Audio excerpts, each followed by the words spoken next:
have to deal with what we do, you know, our jobs, our families, you know, and Education is huge. And educating communities, educating our doctors, educating your family, your loved ones. I've educated my father for years, and before when I was just a recreational user, I get that down all the way from you. He still says the same thing to me, but at the same time he goes, shit, you're doing better. Oh, you're doing pretty good today. Well, yeah, I actually took some cannabis this morning. Oh, I guess they do work for you that day. Understanding is really the most important part. Is cannabis is medicine. It's medical cannabis. It's not pot. It's not marijuana. It's not weed. It's a medical something. Everybody needs it in a certain sense that there's always some kind of a condition or an ailment that at one point you're stressed from work one day, you got too anxiety.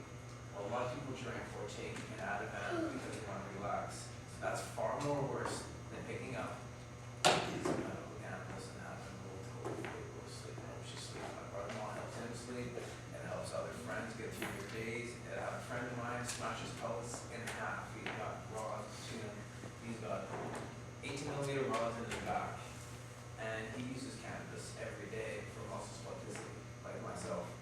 If it wasn't for the cannabis, I would be actually, pharmaceutical drugs give me chase pain. It's kind of, I don't know, everybody who's been on pharma who deals with a lot of pain, they know that when you're on the morphine, it takes the pain away, but when you're not coming down off it, pain is much worse. My pain levels used to be 8 to 10. I can now say I stayed at even 4 to 5. It's not going away. I didn't get those 1s and 2s like it was for the morphine, but I don't get the break the excessive pain where I'm actually unable to function. Can't get out of bed. With cannabis, I can actually function on a daily basis every day, even though I live in chronic pain.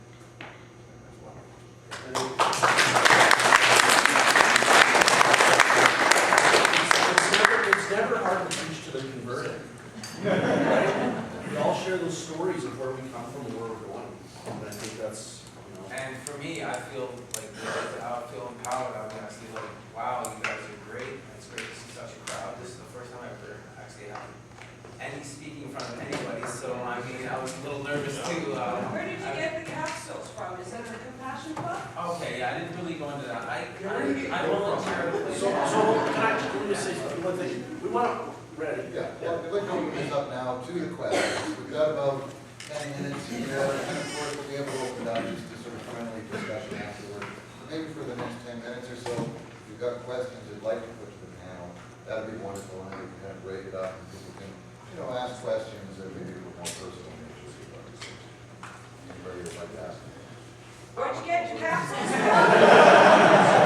I get the capsules from a place in town called the Green Cross Society, BC.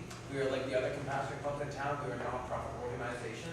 You need doctor's note? Pardon me? Just a doctor's note?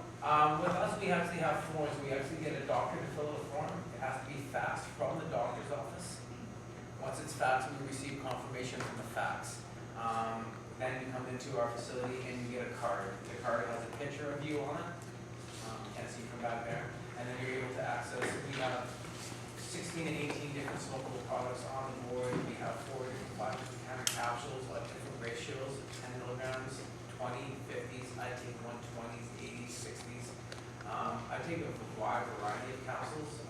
There's morning preps, there's evening preps, there's stuff for breakthrough pain. So every capsule has a different efficacy to it, like different strains for different pain. It's actually located at 2127 Kingsway in Vancouver, BC. And you can make an appointment to see our doctor, Dr. Hornby, who's a pathologist. He's not an MD, so he cannot sign for your prescriptions or anything, but he can give you advice on herbal medications and the kind of capsules and how to be able to alleviate your pain or your condition.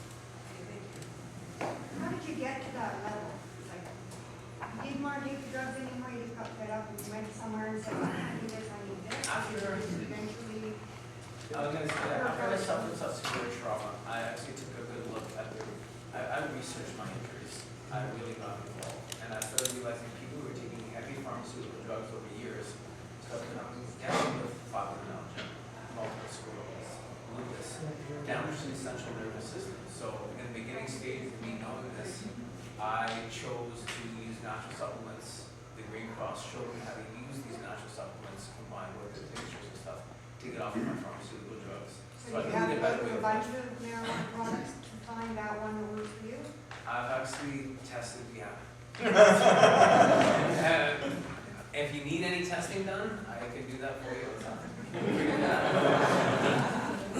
We have a question right here. Hey Kirk, I have a question. If you're at a facility that's licensed and the landlords are there that don't happen to be designated growers, the landlords lose the right to their certain piece of their property. Well, I mean, there's no easy answer to that question. If technically the only person supposed to be cultivating the plants is the designated producer. When I had Health Canada's witnesses on the stand, I attempted to get an understanding from them as to whether or not it was illegal, for example, in Jason's situation, to have his partner, who's also an exemptee, tend his plants. We didn't really get a straight answer because the witness wasn't a lawyer and wasn't prepared to give us a legal opinion on that topic. My sense is that if you have a facility that's within its limits, the landlord is there as part of the normal sort of landlord process of either living in the location or inspecting it as a landlord is perfectly entitled to do, and the police come kick down the door, landlord's probably not going to end up charged, prosecuted, convicted for production, and absent that kind of illegal conduct, illegal production, you're not going to be in a situation where Controlled Drugs and Substances Act forfeiture will ensue, and you're unlikely to be in a situation where the provincial government will come after you under the provincial civil forfeiture laws. Now that said, the cops come in, they kick down your door, they find people there whose names aren't on the licenses, they could very well be arrested, the plants very well could be seized, the equipment could very well be seized. You're going to be in a situation where there is going to be a whole bunch of problems that you're going to have to deal with in order to work your way through the system. Do I think a conviction is likely on those facts at the end of it all? No. Certainly, if you think you're in a risky legal position, I encourage you to seek legal advice. It doesn't have to be from me; it can be from anybody. But you have to protect yourself as much as possible. There is a section of the MMAR. It is important to note that as legal exemptees, whether you're allowed to possess or whether you're allowed to grow, you have to follow all local, provincial, and federal law. I know it sounds crazy, but that is what we're expected to keep up with. And when one of those laws changes, for instance, LTAs, Landlord Tenancy Acts, they don't necessarily reflectively protect us, nor do they address us. So it has yet to really be established. Ministry of Children and Families Act, it's a May clause. They may or may not take my daughter and choose that I'm an unfit father because I choose my right to use cannabis and I choose my right to cultivate. See, there's all these little May clauses, so there's a lot of risk. Only new licenses, it's just like owning a gun license. Only the gun license is easier to get. Yeah, unfortunately, there are a lot of gray areas. I'm sort of trying to do my best to minimize those. What provision how could we work together to repeal the ban?